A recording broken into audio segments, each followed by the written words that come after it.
Hi, welcome to the video. So today I'm going to cover, in the title I call it melodic shifting. What I mean by that is a lot of times when you shift in a scale, especially if you're doing like a 3-note per scale, 3-note per string, that you might use 4 notes and then 3 notes. And when you want to shift, you use 4 notes.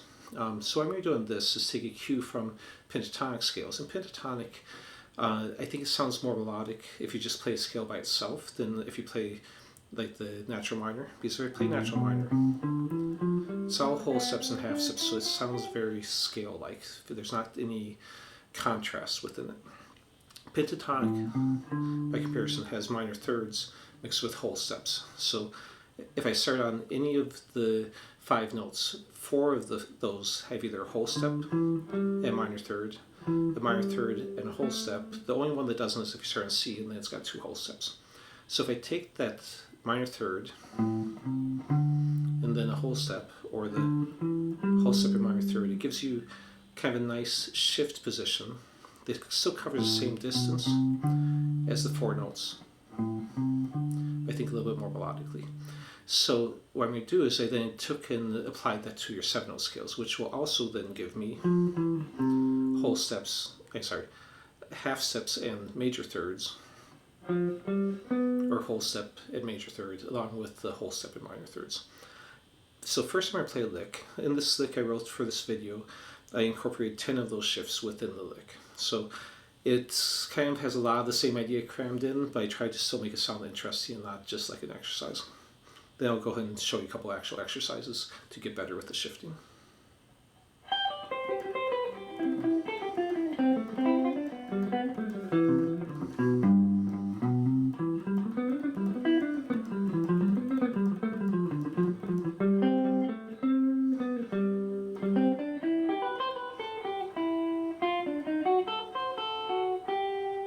Okay, so that's lick, and all of this will be tabbed out for you. You can download it on my Patreon page. Link is in the description. It's always free and open to the public, so you don't have to be a member. Of course, if you want to donate, I'd appreciate it, but everything's available to you whether you do or not. Okay, so let me first just walk up some of the strings with these as an exercise. So the first 2 lines on this will be what I'm going to do right now. So like I said before, if I take the minor third and then the whole step, I'm going to take that and then start on the same note on the A down here, and then I'm going to move up through all 7 notes of the diatonic scales. So then I'll start on the B, the minor third, and jump up a whole step. So as long as you can picture your scale, it's all in the key of C major.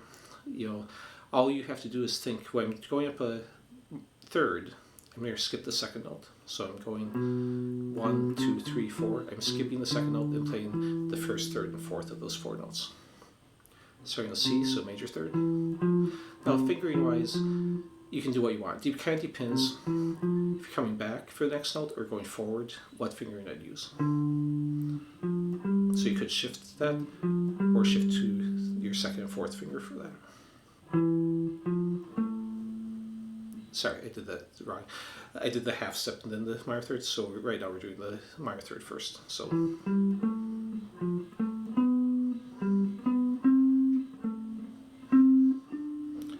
going to reverse. When I reverse, I'm actually descending with the whole steps or half steps, and then the minor third second. So that's what we're going to do next. So that's a whole step, and then the minor third, or in this case, minor thirds or major thirds when I apply it. So whole step, then I start on the E. It's going to be half step and then the major third.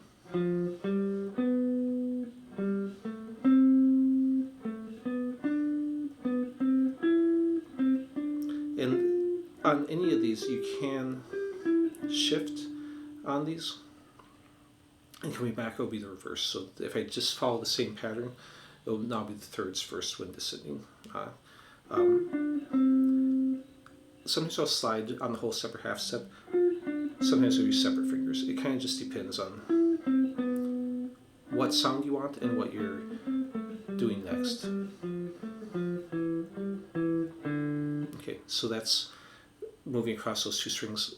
It'd be a good idea to play through all the strings, but you can also just jump ahead and just start using them in different ways. So one I think, good way to use them is just start doing an improvising drill. And some of our viewers have talked about continuous play improvising drills, which are basically, and I'll link to a video I did on that too, playing continuously so that you don't have time to stop and think. You can go as slow as you want to give yourself, but you have to think while you're playing on it. So it kind of gets you in that improvising mode. But in this case, I'm focusing on those shifts. So I'll play. Now this part won't be tabbed out because I'm just improvising it. So I'm basically going to be playing a few notes of scale and then do a shift. So you can go as slow as you need to and get that shift. Then maybe run a few scale.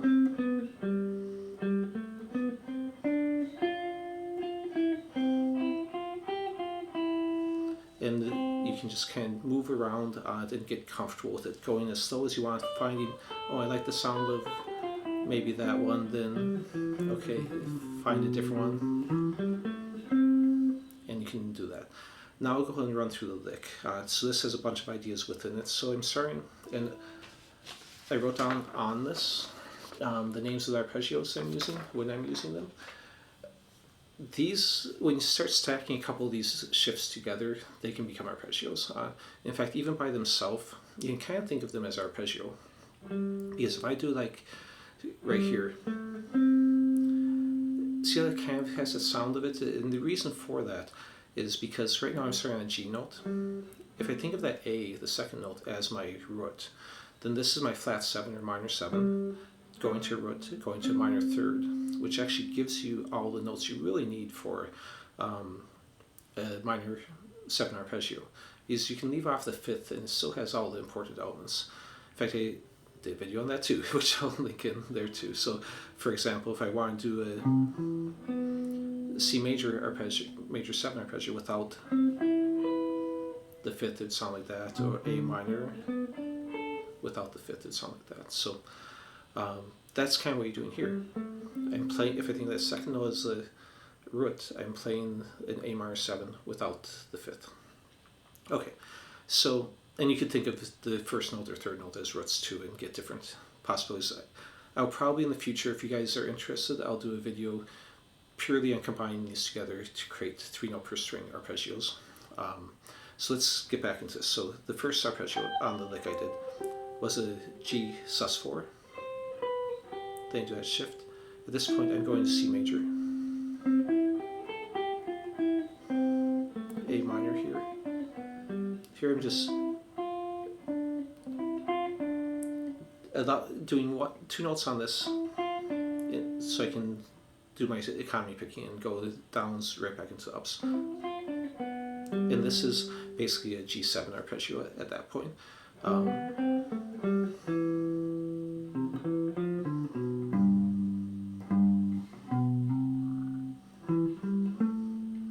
I need to talk about this briefly.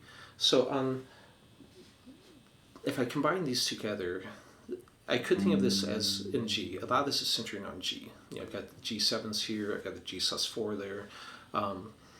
So if I think of that first note as a root, then I've got the major 3rd. And if you don't understand the theory of this, don't worry about. This would be 4th, so it could be considered the 11. Then the next note could be considered the 13, or the 6, as related to the G. And then I have the G again, and then the 9. So it basically has extensions of 9, 11, 13, and the major 3rd. It doesn't really make a full G13 because it doesn't have the flat 7 that would make it like a dominant 13. But, so that would be a way you can think of it. I'm thinking of it more as an A minor 9. Is if I think of the last note as a root, here's my flat 7 odd, here's my 5th, here's my minor 3rd, here's my 9, and here's my flat 7 as related to the A note. So A is the last note that's played in it, but it has all the notes for A minor 9 in it. So after I go up to that, then I'm just going, which at the end, this is a G major. And then that's actually an inversion of an E minor. Get one of those shifts.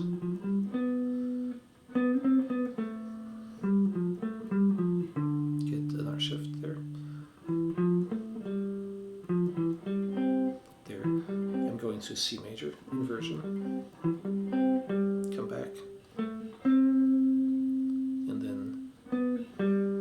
emphasizing the C note and the G note.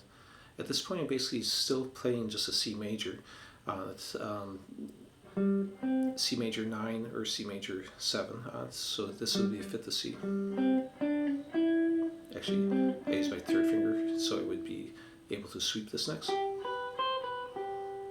And then going back to E to emphasize that. At this point, I go into, if you're considering this root, a D sharp, diminished 7th arpeggio, and then India on the G note. So let me do it one more time without so much pausing and talking.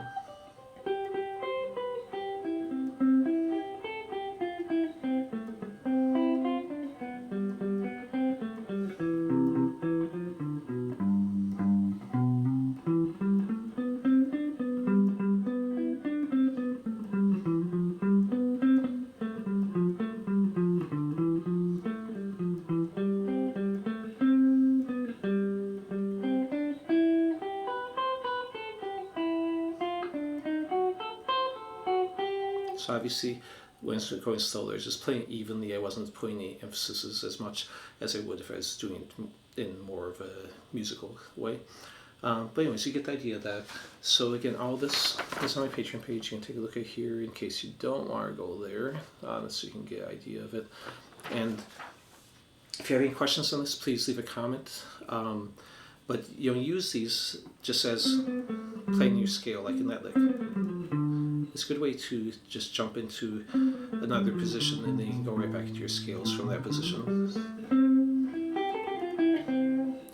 So leaving comments and like, share, subscribe, all that stuff. Thanks for watching.